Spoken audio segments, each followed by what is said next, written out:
might be going live now. I just want to make sure it's with the thumbnail and everything, so that people can click. Okay, yeah, we're up. We are live, ladies and gentlemen. We're live, and we were just talking about Khamzat Chimaev. Oh yeah, well let's just take a step back. Is this Parry Punch's younger brother or like Oh yeah. this is a whole new person? You feel me? Like, We got hey, the new haircut. you know what I was thinking last time was Yeah, that I was watching the video and you were in your tank top. yeah. I was like, bro, you're hella SoCal. Oh Like yeah. if people were to would people tune in, be like, okay, it's kind of. I was wondering, like, did you have flip flops on that day? Yeah, bro. I'm I always in the slides like I like all fucking day long. I fucking knew it. Like it's just a SoCal thing. It just did. That is, huh? With the socks on though, because I noticed some of the people Oh, you rock got the it. socks on, Yeah, I huh? got the socks on with the slides. Oh shit! Now that's the gangster SoCal shit. You know what I mean? Like, Yeah, that's like how high are your socks type of shit. Like Fool's Gone Wild. it's like Sock some check. but fucking some people call you like a basketball player, like looking like, because I guess the Yeah, basketball players always wear that when they're like that's going into true. the courts and shit, and then when they're leaving the That, gym. So I that's guess I true. look like a basketball player too. But yeah, I got the Ilya Topuria right now. I mean that I don't. Did you do that at home by yourself, or did you actually go to a barber? Nah, bro, I paid like $30 for this after I like supercuts after one barber fucked me up So bad. what was it? Oh, so that okay? So you got fucked up Yeah, I got first. fucked up, bro. I told him because like I don't know how to explain this one because I don't really cut hair. Maybe the way I explain it to Hey, them, they give that's me like like shitty going. haircuts. That's like going to prison and shit. That's the prison cut, Yeah, bro. just like the shaved head, like freshman year football. Yeah, bro. Like that's straight. Like, hey, just got on the yard. Facts. But no, I told the guy like, yo, I got like some bulk back here, just like kind of like clean it up, kind of like the undercut type thing, like right at the part. Bro, this guy, I don't even he destroyed the part. Like I don't know what he did. You destroyed the. Yeah, I mean, I used to have a part one and two, and then I just You started see, growing you it see back. how yeah, yours is a little bit like off to the side more on that one. Yeah, Yeah, he yeah. like shaved all that off. It was like a diagonal fucking cut. You know what? I what? Bye, bye. Deep part. Bye, bye. Yeah, Kai Kamaka Start is gonna over. catch a stray on this one. Kai Kamaka is about to catch a stray. Start over. Do not pass go. Do not collect $200. Go straight to jail. Check this out. This. It's called the Kai Kamaka actually. Fuck. Oh, See if let I me have the get laugh. one. Let me get a good picture. Can you see this? A little bit. A little bit. I guess you're gonna have to look it up on your own time. But All Kai right. Kamaka, basically the guy cut my hair like Kai Kamaka's, and I was like, fuck, I can't do it. Here, see how like half of it is Oh shaved, yeah, he went like deep bro. fucking. That's what this guy did to me. He didn't understand. He didn't understand what we were saying. No, not at all. That's what I'm saying. Like he Or went he or past it. or he just said, "Fuck what you want." Did you ever have a barber like that? It's like, bro, what? Wait. It's like, dog. Like, no, that's no. Dude, you know That's what I've bad been too. thinking? You want to know what my theory is? Hmm. All right, I got a little crazy theory about this one. So I Go went ahead. in there because I'm trying out a new barber. So I'm like finding these new places. I'm trying to find like my place to lock in. Okay, And so I went to this one that's fair. previously, like a couple weeks ago, and I just Okay. sat there, speculated, kind of saw what everything's about in there, right? Kind of like absorbed the atmosphere. And I noticed You did recon. I did recon in there, but I got my haircut too. I took the risk. I'm like, fuck, I'm gonna get my Right. haircut. Took the Right. random guy. He was all right, but he had like a little issue where I was like, all right, on the next one, I'm gonna ask him to fix it, which is like what happened. And I got fucked up even worse. But while I was sitting there, I'm noticing all the young bucks are going to this one dude. So I'm Okay. like, oh, okay, like this is the dude. This Make is the sure- guy who gets Yeah. like the sick haircuts. And I'm noticing these Yeah. kids have like, chill haircuts. So I'm like, all right, for sure, this is the guy. And I call back like when I'm ready to get my haircut next, like the day before or something. I'm like, yo, who's that guy? Like the second one from like the last or some shit like that. And they're like, oh, like the Mexican with the buzz cut. I'm like, yeah, that one. And then they're like, oh, that's Alex. And I'm like, all right, for sure, for sure. I'll call for Alex then. Like, is he working today? And they're like, no, Friday. Come in on Friday. So I show up Friday, like throw down Alex's name, and I sit down and wait. But my theory is, once he cut my hair or something, I don't know if he's what this guy's up to because he's like from Sacramento or some shit. He moved down here. He's like old as fuck. He knows all the high school kids. I'm kind of thinking he might be like a low key like pot dealer or something like that. And he thinks that I'm some kind of like snitch like Fed coming in there trying to like blow his cover. So he's like, oh, let me give him a shitty haircut real quick. I think you're reading into it way too much. But for whatever reason, he fucked. That's the guy that cut your hair? Yeah, but I'm getting a little sus vibe because think about this. Just let me paint the picture for you, right? All right. I come in, I don't know him, right? So he's kind of like, I felt like maybe there's a thing where he's like, wait a minute, this guy's putting my name down. Like, how does he know me? Yeah. Like, is he like a cop trying to like investigate me? Did you guys talk when you were getting? We talked and we were chills. That's why I'm like, dude, why'd you fuck me up that bad? Yeah. Like, was this some type of like fucking message you're giving me? Like, low key, I ain't no fucking like cop. Like, I was just coming in there. Like I said, I speculated. I think you're more paranoid than me, and I'm pretty paranoid. Bro, that's my random fucking thought. But when I was sitting there, because when I was sitting there, I'm like, oh, he like is maybe a high school football coach. He's like maybe from the area. He's like the older brother of one of the guys in high school. Like that's what I'm thinking. He cuts these kids' hair, and then come to find out when I'm like, yo, like where are you from? And he's like, oh, like Sacramento. I'm not from here. I'm like, oh, okay. Like no, didn't think anything of it, but I'm like, oh wait, like how the fuck do you know these younger kids though? Like how are you their homie? Yeah. If you ain't even from here. I would ask. So that's when I'm like, maybe you're like low key like selling some kush and you're paranoid. You think I'm like can't come in and trying to blow your cover. He's pretty much legal now though, unless he's like slinging yay or something. I don't know. Who knows what he's up to? Why would he be a barber? Be slinging yay? By that time, you're like, fuck being a barber. I feel like that's like if you want to be like living lavish, right? Like let's say you have kids. Mm-hmm. You're a barber. You're not making like super big bank. He told me he's going through a divorce. Maybe you sell a little bit of drugs on the side, make that kush or that money. We got to follow him on Instagram. See your story. I know, right? I can't even go back though. He fucked me up so bad. I'm like, dude, I cannot go back to you. Yeah. So long story short, I went to Supercuts down the street, and the nice lady did a good job on me. She gave me like a little mid taper. I showed her the Travis Kelce. I'm like, yo, can you give me the Travis Kelce? You know Travis Kelce's haircut or what? Yeah. All right. So, where do you want to start this one? You want to start with like some UFC 308 excitement with Kamzat? You want to start off with the rankings this morning? We can take it a couple different directions. You know what I thought about when Alex Hernandez is at 12? I thought about what you had said. Let's not rush him. Oh, okay. So you want to take it back to this last weekend? I'm just saying. That's the first thing I thought of when I saw Alex Hernandez. He was at 13. Anthony Hernandez. Shit, my bad. Anthony Hernandez, when he moved from 13 to 12, and I was like, you know what? And he even said it too at the press conference. And during Ariel's interview, let me get 2 more solid wins, like even 2 more finishes, and then let me have that conversation to have the title. And I think that's the right move. And it goes back to what you were saying, like, hey, let's slow these guys down a little bit. Let's get to know them. Let's get them on, not rush to it. Yeah. With that said, he was I guess the media kind of like threw Israel Adesanya his way, which is kind of the speed rush. It would be a speed rush, yeah. I did like that fight when they brought it up, because he's been putting in work for a while now.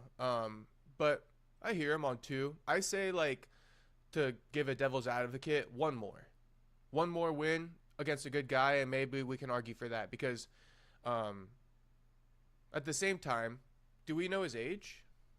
It's 31, 32. Okay, 31, 32. Final run. This is the next 2-3 years is your final run. Over the next 2, 3, 4 years would be like big fights, right? Like how Dustin Poirier's been doing. Yeah. So yeah, I say after like one more fight, push him in there, unless he wants to be active and get a quick couple in. It just depends on activity. But sometimes if you sit out for like 8 months or something like that, then we got to start speeding you up as well. That's why you see certain fighters, like, remember when Francis got pushed to the title? It's because he's actually kind of older. Nagano? Yeah. Yeah, that makes sense. That makes sense.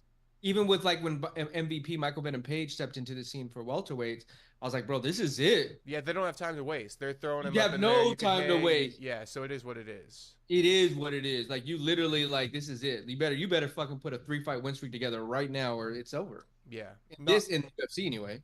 Yeah, and I'm high on Fluffy Hernandez, and because I also mentioned Izzy, I saw that And Anthony, he's the homie. You feel me? Like he's from Cali and shit. Like he yeah, talks that language, bro. Like he can't help himself. You see when he talks, he right. just starts cussing and shit. Like that's just he can't help himself, bro. Yeah, he's pretty cool. I think that he wants to kind of just be low key though, and he Oh, doesn't really super care low about key. fame. So Super that's gonna low come key. with its territory. And with that Dude. said, he might have to fight a couple more, right? Because the guys You, who talk will propel you know who he themselves to the reminds belt me of? faster. Is Brendan Allen. Yeah, kind of like great fighter, doesn't really have all the popularity. Yes, Mm-hmm. yes. That would be a good matchup. They already fought. I know. Yeah, That's why I think it'd be even better. You could sell it. rematch. Yes. Okay. And I think they're still very even. Oh, for sure. I mean, they've both Yeah. been killing it. But wait a minute. Actually, And Brendan Allen's coming off a loss. is Oh yeah, Michelle Pereira. I always think about this because Michelle's so big. I keep thinking Michelle's a light heavyweight, but he's a middleweight who came up from Yeah. 170. Yeah. Yeah. Okay. So yeah, that could happen. Yeah. All right. I like that. I like that Anthony Hernandez is a dog. He goes for the finishes. I love that. Mm-hmm. We were talking about the guy at Bellator, like Talking about Johnny Eblen. Yeah. Even just going for broke, right? Anthony kind of goes for broke. You see in the shots the intention. And yeah, he withstood the first rush. Yeah. I'm on the ground. I'm done. I know, right? Yeah, he's a beast, though. Yeah, he fought through it. Yeah. Gotta love that when you see that through fighters. And bro, don't let if Dricus could tap fucking Izzy, what do you think Anthony or Brendan Allen would do to Izzy? Oh, I mean, I think right, and it's all respect at the end of the day. But I've been reconsidering, right, because we're only on this fourth show now, right? Hear me out. So we're on the fourth show. You know what you need to do is like play one clip to one clip and like mash those clips together. How you progressed and changed. No, but, right. So I was thinking like I don't want to be too hard on these guys, but I've been watching the starting five on Netflix, which is like NBA. Yeah. And because I haven't really been watching too much of the like ESPN in the morning like First Take and shit anymore. Yeah. But like, so I don't really hear how hard Stephen A is, one of the best journalists in the game, right, on the athletes. I haven't been hearing it for a while, so I kind of like lost touch. But I was watching the show, and they're kind of like doing clips of like how the media and the what do you want to call it? The pundits are commentating on like wins and losses and decisions. And they're pretty hard on them too on a professional level, and they say like at this level we can't let things kind of slide. So with that being said, I am going to be kind of critical and just tell the truth, and it's not really any disrespect. I'm just calling things how I see it, and with that kind of roundabout approach, I say that to say I think Anthony Hernandez is a really tough matchup for Izzy. Yeah. And I was thinking this today. It's like, wow, once Izzy's not really the champion and he just has to take a fight, and he can't really navigate it on his own terms, because Izzy's been picking his guys. Remember this. He chose every opponent along the way, and he's kind of promoted it. Credit to him. But now that he's not able to do that because he's not champion anymore, it's like, wow, like these guys are really tough matchups for Izzy that he's kind of like hasn't had to fight yet. Mm-hmm. And it goes back to what you were talking about too. This is MMA. You have to be very high skill fighter at every level, not just on the feet, on the ground. And look at these guys: Marab, Islam, Muhammad. How did Belal win Leon? Took him down that second half almost every round. Dricus, he won on the ground. So I mean, it's something to be that formula is key. Right. Those guys we just met, Brendan, don't get him on the ground, bro. Fuck you up. Anthony, he's proven what he could do on the ground, and he's a finisher on the ground. And that's what's crazy what Pereira's been doing, right? Because he comes from kickboxing, and he's been fighting. I mean, Rountree, and he's also been getting the same thing, right? This is the same argument. He's not fighting Magomed, gave him the grappler, so we'll see. But he did fight Jan Blachowicz and beat him, who Izzy fought and lost to. So, I think Alex is the transcending of weight classes and stuff like that. I give him a little bit more props than Izzy did with his reign as far as like the tough opponents. But And it's the way Alex is finishing people too. That Right. just it elevates everything. It does, because I'm thinking really about him in there with like a guy like Fluffy, and it's like thinking back to his previous knockouts. It's like, oh my goodness, like I know Fluffy's got that grappling, but can he take a big shot from Pereira? When it comes to Izzy and Fluffy, I don't think, oh my goodness, can Fluffy take a big shot from Izzy? I pretty much know he can eat that like for 25 minutes. Here's another good name, Marvin Vettori. What's Marvin doing? Well, Marvin and Brendan need to fight, right? The UFC loves to do that. They got in a street fight. It's time to book it.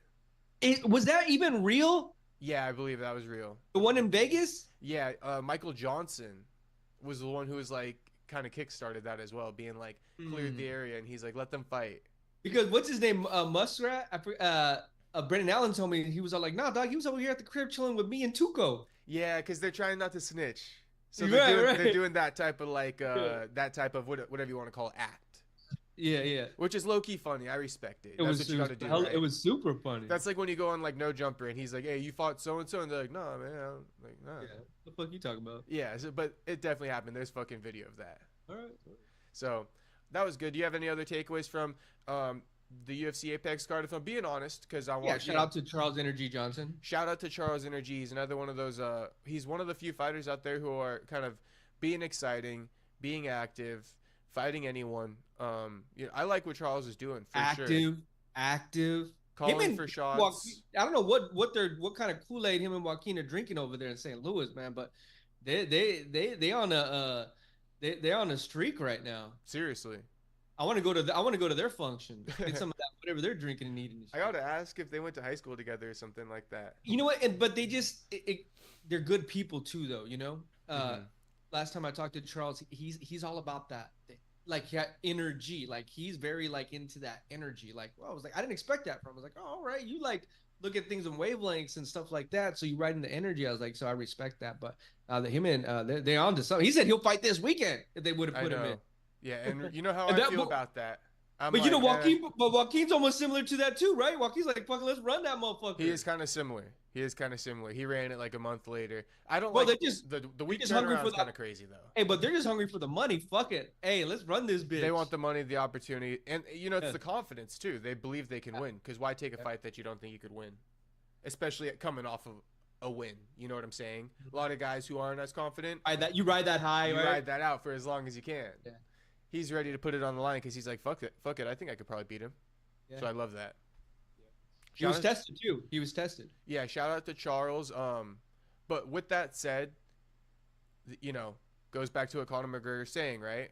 I was out there watching the fights last weekend. To be honest, the only ones really worth tuning into. You're already.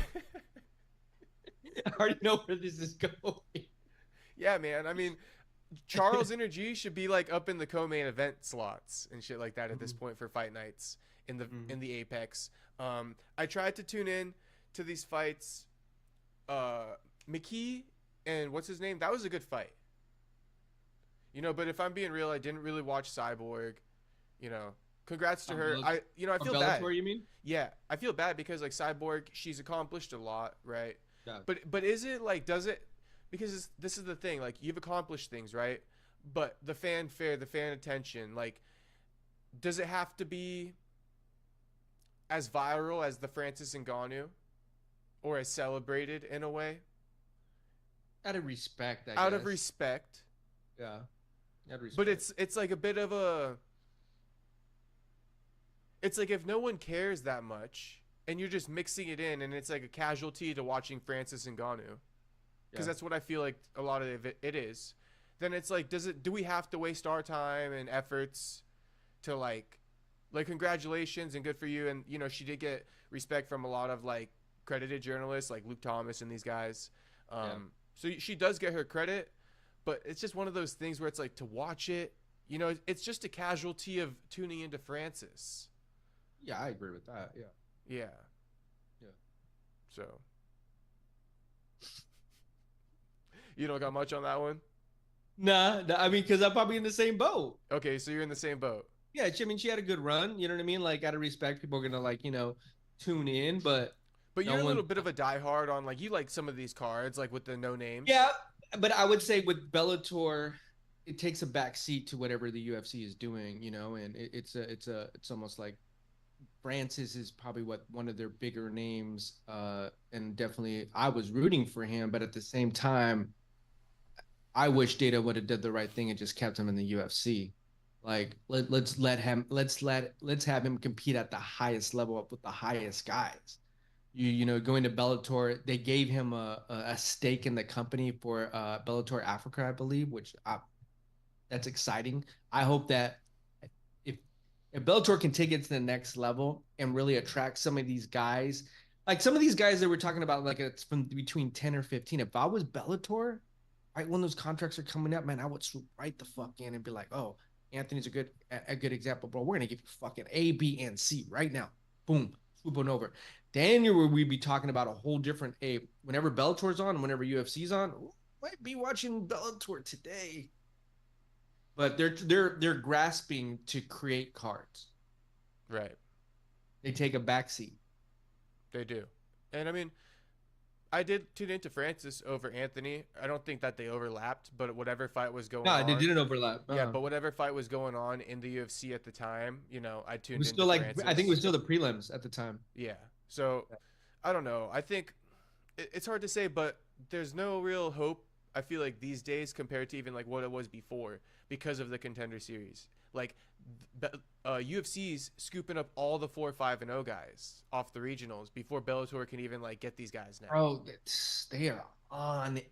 They're on it. On it. So, you know, the competition's even stiffer than it was back then. Yeah. You know, like how there was a strike, because you're talking about there can be a show in town where they have the names. Can they acquire these big fights? You know, similar to Strikeforce back in the day when you had a Nick Diaz fight, right? When Cormier was fighting there, Luke Rockhold, Tyron Woodley came from Strikeforce. Mm-hmm. You know, so these were big fights that were taking place at the time that people were tuning into. What is that big name aside from a Francis Ngannou? There's not really anything. I couldn't name one. Couldn't. I could name guys that went from the UFC that kind of were on their back nine that weren't never going to win a title in the UFC, so they had to go to Bellator. I mean, even put it like this: when Demetrius Johnson went over to ONE, were you tuning in? I wasn't. I mean, I wasn't. I was keeping track. I was keeping track. Yeah, I mean, I wish. But it wasn't like, yo, let me like DJ's fighting tonight and his opponent. You know, I want to watch it because maybe I know something about DJ, but what do I know about his opponent? Yeah, it's interesting how you look at things too. I think maybe because you've been involved with media on the MMA side, so you have a different outlook on it, which is intriguing for me. Never thought of it like that. Because you're like strategic with it. Like you're thinking like, okay, well, you guys are posting X. Why are you You're questioning it. Like, why are you posting that? Does that really need that attention? Mm-hmm. You should be maybe posting this. Like, is that on your schedule? That's real high level thinking behind the scenes of what, companies, big, media companies are doing. Yeah. You know, there's a lot of quite validity to that and how you're thinking about it of saying, this is what I want to give attention. This is what I think deserves attention. I don't see that deserving attention. Why would these guys even do that? So you're questioning their methods, which it's smart. And I think too, even my co-producer Ray, what we talk about, like sometimes when I post things, what I'm looking to do is catch something that's in between that people see, but they don't see it the way I saw it. Like the way someone said something like, "Oh, that fucking like," and they just they pass it. But for me, it's funny. Like the one viral clip with Aljo that we had. UFC 300, I think it got like 3-4 million views on Twitter. I don't think anybody posted it, and all I did was saying, "Well, damn, Dana really doesn't like Aljo because he was the only fighter they didn't interview." Yeah, he was like, I was cracking. What was this for? After he won, after he just in his last fight at UFC 300, and he didn't get an octagon interview. Nobody, and I was like, wait, what happened? And bro, I was dying. I'll send it to you. I was dying, bro. And they got like 3-4 million views, but it's like those little things I love catching. Yeah, and that's not even really what I'm talking about, right? Because that's just you're talking completely different. Yeah, you're talking viral moment type of thing. So that's fine. Like I don't think those are a big deal, but I feel like sometimes it's like, just because a Cyborg gets propped up in the co-main doesn't mean in a sense. And, you know, I did want to, you know, we want to give shine also to like a guy like Johnny Eblen, but it's like, because Cyborg got propped up over Johnny, does Cyborg deserve more attention than Johnny? In my opinion, no, because more people are tuning in to Johnny. You know, what Cyborg did is good, but it's like so niche. It's just like checking off the boxes. And like, you know, there are plenty of 6-time WNBA championship teams that get whatever notoriety they get from winning in the WNBA. And they would obviously get a lot more if they were like a pregame show to the NBA. And that's kind of like what I feel, you know. So I don't know if there should be a separation at some point in time or like, but it's hard to like, you know, cover, you know, something like Chris Cyborg over like a guy like Johnny Eblen in a way. But I get it because she's a 6-time champion. And, you know, people are, you know, the hardcore journalists like an Ariel is probably going to be like, you're out of pocket for saying that. You know, and I feel like there's arguments both ways. You know, I get the respect factor, but I come from like that fan interest. Yeah, I get it. I get it. But speaking real quick though, and I'm curious to get your thoughts on this. This is, you know, just keeping it a buck, right? When I was watching Johnny Eblen, I thought it was exciting. I thought it was kind of fun to watch. I thought the takedowns were interesting. He was trying to slam him on his head. I didn't even watch it. Okay, so let me give you my take. If you didn't watch this, I'll give you a speed round on this. Johnny was trying to slam this guy on his head. Like Leon's little brother or older brother, whatever he is. He was basically wrapping up his arm, you know. Leon Edwards. Yeah, from the back, and then like picking him up and boom, dumping him on his face. Got you. Okay. Over and over again. He kept doing this. And there's been knockouts in the past with suplexes where the guy keeps getting thrown on his head. Isn't that what happened to Leon when Belal did it to him? They mentioned that in the broadcast. They're like, it's not a good year for the brothers here. Like, they're both getting slammed on their head. Right. So anyway, like, I thought it was pretty intriguing. I guess as the fight played out, it kind of got less exciting. The first couple rounds were, like, captivating in that sense. But by the time the third round came along, it was just kind of like one of those cage fights, like an Aaron Jeffrey type thing. Okay. When Connor said what he had to say, I get where he's coming from too, but I think that's more of a reflection on Fabian Edwards than it is on a guy like Johnny Eblen. You know, if Johnny's sitting there with the guy like Fabian against the cage, and Fabian can't do anything to get out at the world championship level, it's not Johnny's fault. You know, because Anthony Hernandez will be fighting like a fucking junkyard dog against Johnny. Okay. So it's the opponent. Yeah, that's true. It was, and it's interesting because if you take out of context what Connor posted, they don't know what you're saying on the first 2 rounds. Right. All they see is that 30-second clip of Connor talking shit. And so they're putting their whole opinion on just that 30-second clip. But since Connor can reach hundreds of millions of people, you know, that's what's going to stand out. Yeah. So you didn't really watch it, so there's not really too much you can. I watched Connor's. I watched what you had proposed about. Right. So that's probably what you were thinking, and now you got my narrative. Yeah. So it was kind of cool, you know. I'm thinking, yeah, I didn't miss anything. It was boring. Right. Let me put it like this: I don't think Johnny was fighting lazy. Okay. But I think sometimes guys get into it, and get this, I got another good parallel. I think sometimes guys get into this habit of fighting with this type of point system style, whatever you want to call it, right? Whatever it is that they're doing. Similar to Rob Font, Kyler Phillips. Okay, Kyler Phillips is a winner, right? Kyler Phillips is a winner, right? Same deal. But you got an opponent who drew it out of Kyler and refused to accept Kyler's, let's call it what it is, boring style, right? Kyler does a striking, a little evasive, it skirts around the cage. It is what it is. He wins. 100%. Right. 100%. But Rob Font refused to let that happen. And Fabian has to be that same guy. You got to go in there, you know, anticipating I'm going to be on the tip of my toes every minute of this fight. Every time he wants to kind of get relaxed, that's what he wants, and I'm going to go against that.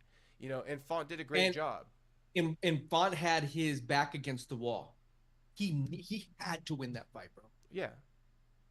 They're putting a younger guy in him who's on the rise, right? And it's interesting because if Rob gets taken down all 3 rounds and he's doing a ground and pound on him, it's a whole different fight. Rob knew that he could beat him on the feet. Right. And he stuck to his advantages and you know, yeah. Yeah. So that was a solid fight for sure. That's a good parallel. Yeah. Anything else from that card? I think that's pretty good, right? What's his name? Hadley out. Oh, bye. yeah, he's out. Yeah, bye, bro. Like, for the homie just to step in like that and just and to be like, I can still, I got you. I think he knew after the first round. Okay, I got you. You think the other guy knew? I mean, he was fucking. I saw him tweeting. Yeah, he's confident going into it. Yeah, bro. What's his name? What was his name? I'm forgetting about the top of my head, but yeah. I'm not sure about his name either, though. Credit to him though. Hadley's a good win. Hadley's had a rough go in the UFC from the very start from Contender Series. I don't know if you remember. Vaguely.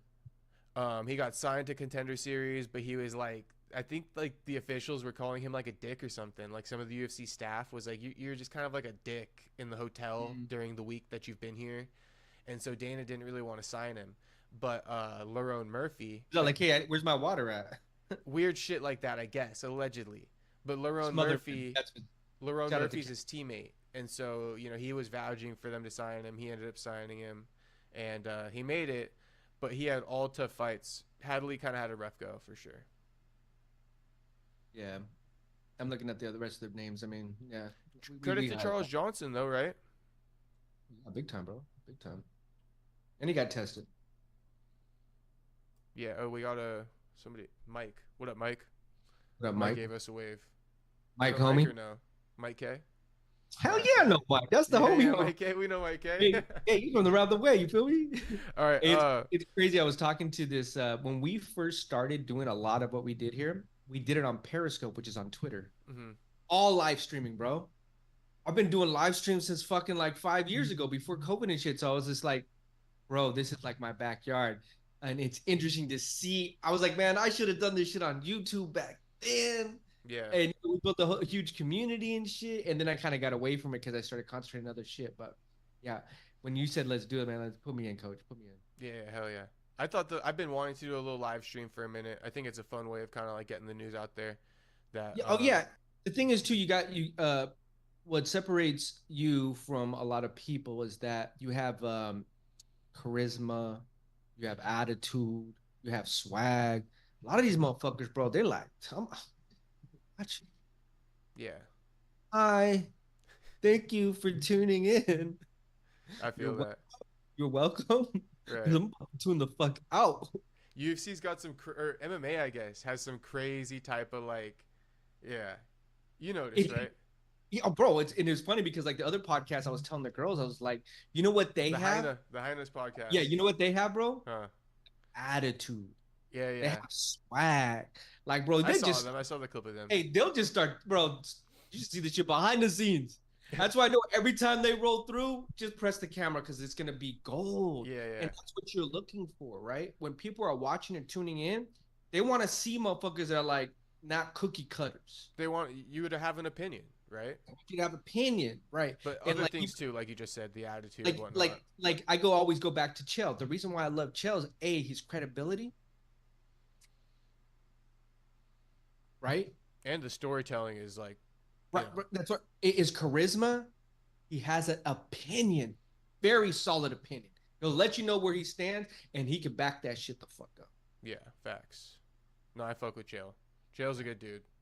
He's probably one of the best in the business. I don't know why his numbers aren't like higher because I saw some clip. They're pretty high though. They're pretty high. No, they're high, but I saw something where like the top YouTube channels like Ariel, MMA Guru, Michael Bisping, Chael wasn't in like the top 5 for some odd reason. But neither was Nina. I don't believe. Yeah, Nina's probably gonna be more like for Instagram and Twitter, right? I don't think no one's really rushing. She does big numbers on YouTube, but you got the UFC reposting it on their YouTube channel. Yeah, yeah. I can't say if I really watched a full Nina interview. I've watched the clips. I was trying to do a little Sean Strickland documentary, so I was watching those ones, but I haven't watched a real one. I mean, she just has like a book that she reads funny questions out of. It's like, it's her style. Yeah, it's her thing, but it's more of a, I think like non-serious, the kind of thing like, maybe like when I was growing up with my brothers or something like that, I'd be like, yo, watch this funny shit. But like in a serious sense, I don't think it's like interesting. And I'm not really looking at like Sean Strickland. Like, look at this like comedy type thing. I'll just watch like a comedy special. Right. You know, but it's all good. All Yeah. credit to Nina. All good with her. Definitely. Should I play this one clip though? I could play a. Look, So we got look, okay. So let me set a little preface. you got a sound drop. You got a drop. I believe so. Right. I believe I got a little clip we can play. But let me do a little preface. So the UFC antitrust lawsuit, this shit has been dragged out for so long, and it's super confusing at this point. But I'm just gonna give it like the pretty brief breakdown. I'm not gonna talk numbers and all this thing, but I'll tell you like what's going on.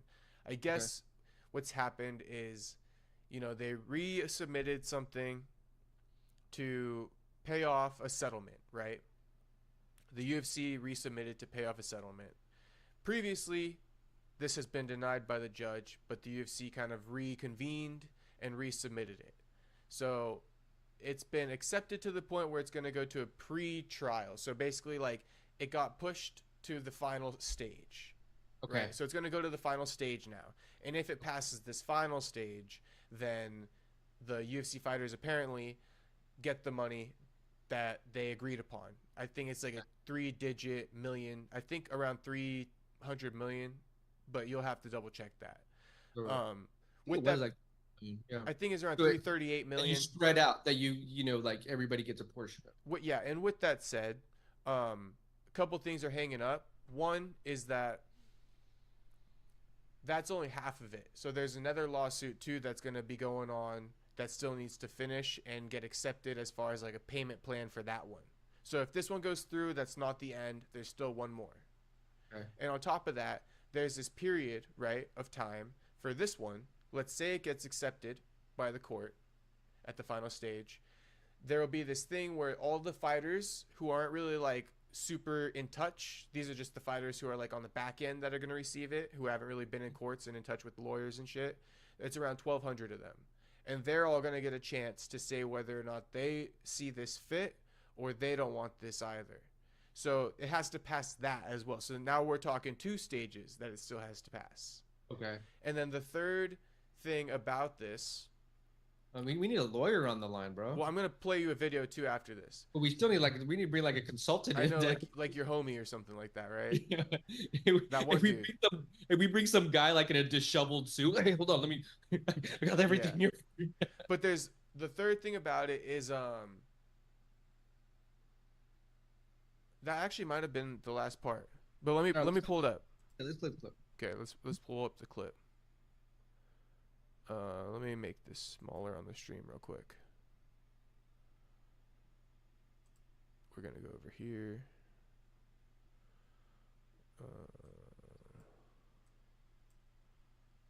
Hey, I keep hearing people talk about 303. Is it 311? And is it in Los Angeles or is it Anaheim? I keep people saying LA, but then I hear people say Anaheim, and then I hear people don't understand LA and Anaheim are different cities. I'm like, what are we talking about here? Oh, here was the other thing I was gonna say. It's gonna be in LA, I believe. But again, I actually have the same question as you, because I feel like. Well, because they have, like you said, they have 3 shows they have to do in it, and at the Honda Center, right? Is Anaheim the Honda Center? Yeah, Anaheim is the Honda Center. I know you're multitasking. So. Yeah. So I don't think I'll play the clip because the way I have it set up, it'll like take you off the screen or something like that. So fuck it. But I looked up what it was. I looked up the other thing, and it also has to get looked over by the courts if it does get finalized, because let's say basically what they have to do is they have to look at how much the attorney fees are going to cost. Okay. And if the attorney fees are going to cost like too large of a portion of what the fighters will get, right? Because remember, the settlement number, a lot of that is going to go towards attorney fees. And so basically the court is going to make sure that if the attorney fees are an outrageous number to the point where the fighters don't get very much, it's not going to go through. So there's 3 potential hangups. Okay. Yeah, that's a lot to take in. A lot to take in. We're going to do a part 2 on this. Fair enough. Yeah. And I'm going to do my own research. All right. But that's the deal. So for the people watching, there's 3 hangups. What do you got going on over there? Who, me? Yeah. Oh, I have people walking by. I got my phone Oh, going okay. Are we good for a little bit longer or what? I got like 15 minutes. Okay, for sure. So let me just pull up a couple other topics that we should probably discuss real quick. You got any thoughts on the card? We got another show at 7. That's why. Okay, got you. But I got the back studio now. Oh, bet. Yeah.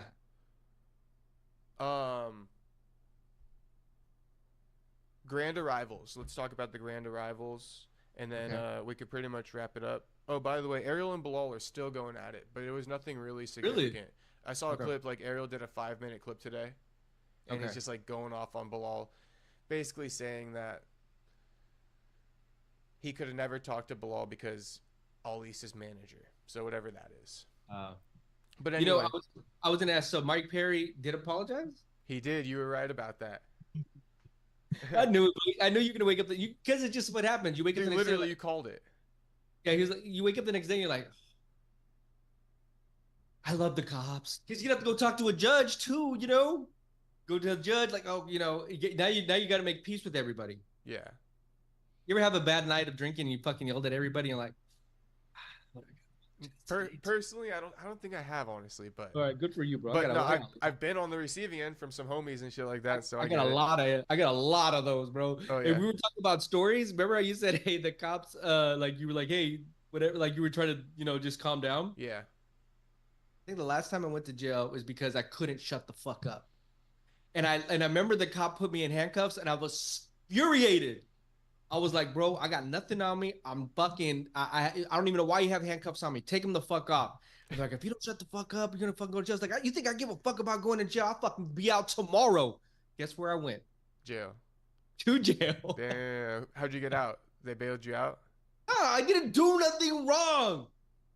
That was the thing. I knew I was drunk. So what? But then they're like, fuck yeah, you've been obstructing the peace now. So you gave us a new excuse. Oh, they were infuriated. I feel and that. Basically, it was like public disturbance or some bullshit like that. But I don't even have to go to court. They let me out like 12 hours later. It's like, man, get the fuck out of here. They're like, all right. I have a problem with authority. That's my problem. I have a problem with authority. I'm like Mike Perry. I'm like, man, fuck you, bro. Yeah. The fuck you put a handcuff? See, but they had a reason to put handcuffs on. Shout out to Mike.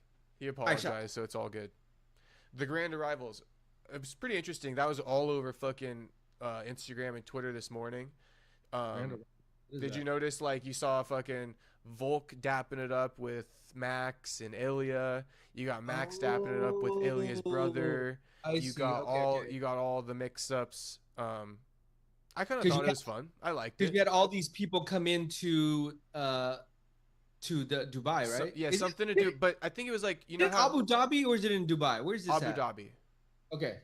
You know how we did the media day for Usman? It was like that, but I think they all had to show up at the same time, which is weird.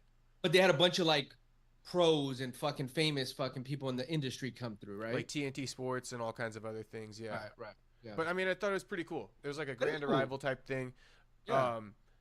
Max seems to be, you know, cool and collected. Said what's up to Ilya's brother.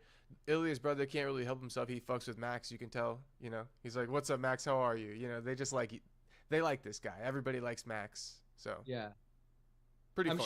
I'm sure behind closed doors, like, fuck. You think so?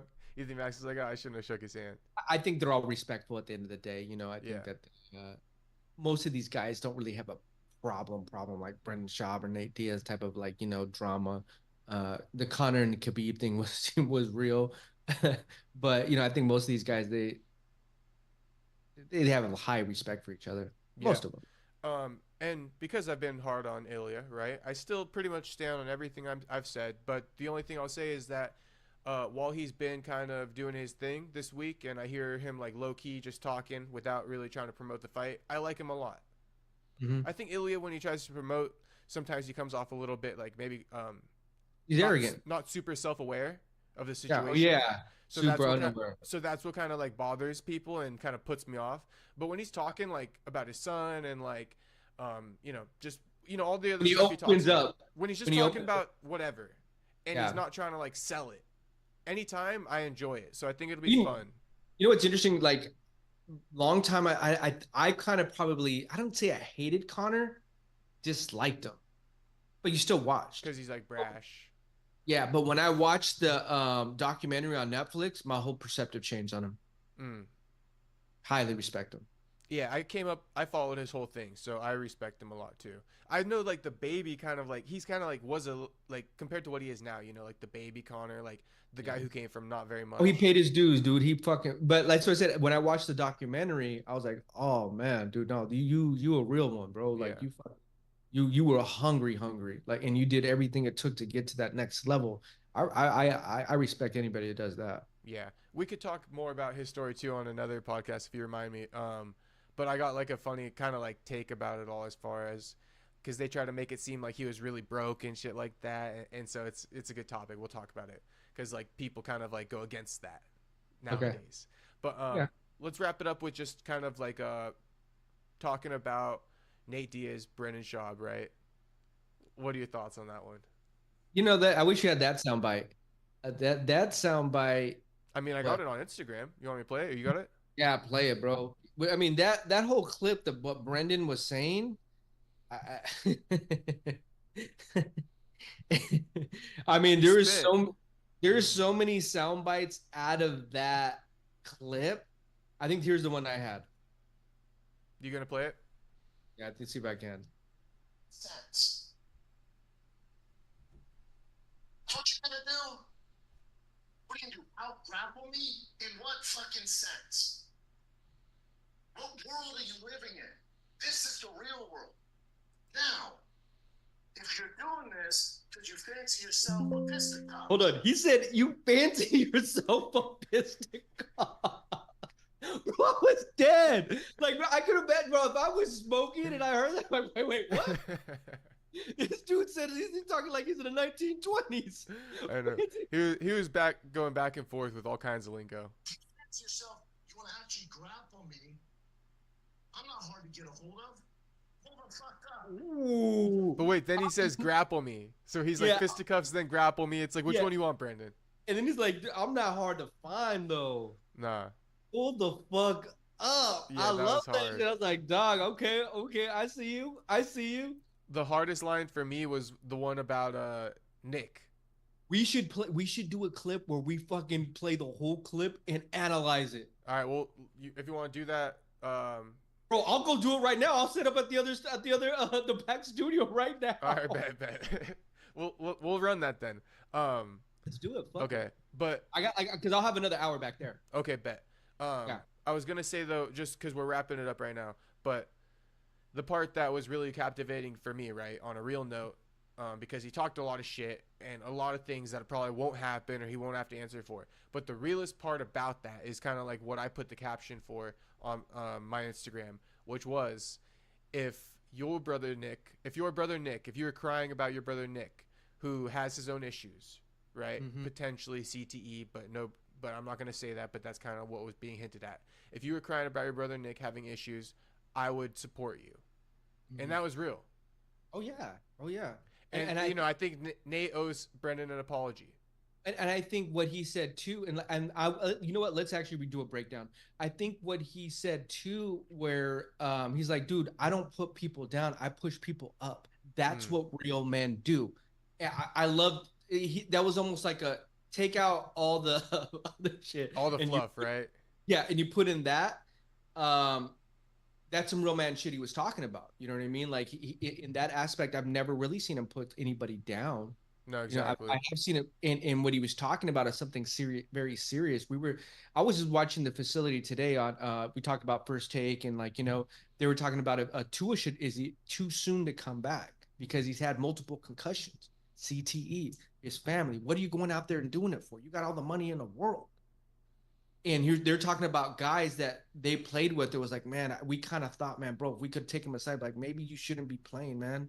Like, we don't want, and now that they see him 10, 20 years later, and they're like having problems talking to you, putting together sentences. So imagine how Brendan's feeling right now. He kind of went out in the open and said something, Used his platform, right? Trying to get the message out there. there. But Brendan, I like him because he puts his heart out there. I like Brendan. I like his shows. Like if I were to go like by top 5, him and Rampage are on my list. His podcast on MMA. Yeah, I fuck with Brendan's podcast actually. I don't. We should think do he's that the as an funniest. episode 2. I don't think We he's should the do that as an funniest. episode 2. Like, who's your top 5? Who's my top 5? Okay, for sure. Yeah, we'll do something like that. We could talk about that on the next one. So I guess we'll end it there. But yeah, if you want to do, you want to do the 5 minutes, right? Or this is like off camera, but we'll shoot some other content and then we could do the reaction video to Brendan or something like that. Yeah. I bet that should be. Give me like 15 minutes. All right, yeah, I'm gonna go eat real quick and then we'll link back up. Perfect, bro. All right, bro. Less. Send the stream.